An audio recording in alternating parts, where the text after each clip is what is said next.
భలే పెడతానులే పోజులు రేవంత్ రెడ్డి. ఎందుకంటే కొంచెం రేవంత్ రెడ్డి పడుసు పిల్లలాగానే ఉంటాడు.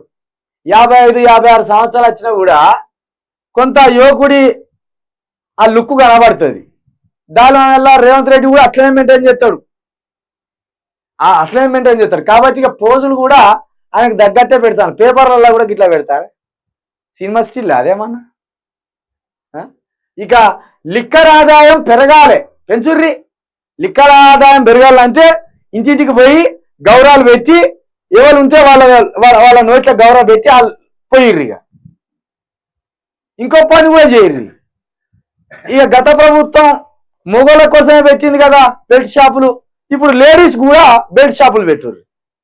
లేడీస్ దశల వారీగా మహిళలకు బెల్ట్ షాపులు, తర్వాత యూత్కు బెల్ట్ షాపులు, తర్వాత అప్పుడే పాలు తాగే పిల్లలకు ఏం చేయర్రి, పాల పథకంకు బదులు మద్యం పథకం అని పెట్టి రోజు 90 ml తాగిపియాలని ఆ పథకం పెట్టుర్రు.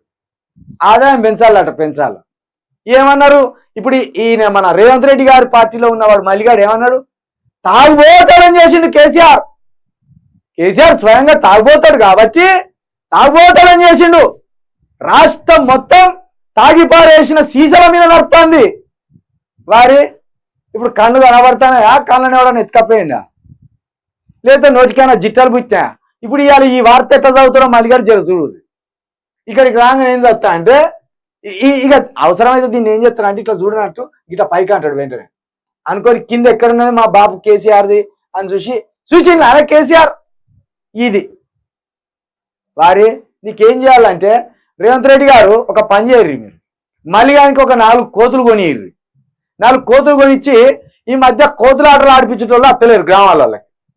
ఆ కోతుల ఆటలు ఆడిపించేటోళ్ళు వత్తలేరు కాబట్టి ఈ కోతులను ఆడిపించేటోళ్ళు ఎట్టుకుంటాడా అని తెలంగాణ ప్రజలకు డౌట్ వస్తాను. ఒకనాడు ఏం చేసేది, మా స్కూళ్ళల్లో కూడా వచ్చేది మా చిన్నతనంలో.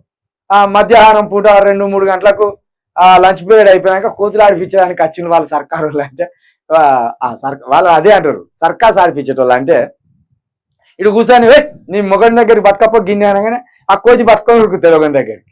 అట్లా మళ్ళీ కానీ కోతులు ఆడిపించేటప్పుడు 4 కోతులు ఇడిచి పెడితే వాడు ఏం చెప్తారు, మొగడు అనగానే నీ ఫోటో చూపెడతారు వాడు. అట్లా ఇప్పుడు లిక్కర్ ఆదాయం పెరగాలి. లిక్కర్ ఆదాయం పెరుగుతుందంటే ఏంటిది, ప్రజల ఆరోగ్యాలను చంపుతున్నాడని అర్థం. నువ్వు ఏది పెంచాలి, మంచినీటి సరఫరా పెంచాలి. గత ప్రభుత్వం తప్పు చేసిందని మీరే అన్నారు కదా, ఊరూరికి బెల్ట్ షాపులు ఇచ్చుకుంటూ పోయిండు కేసీఆర్.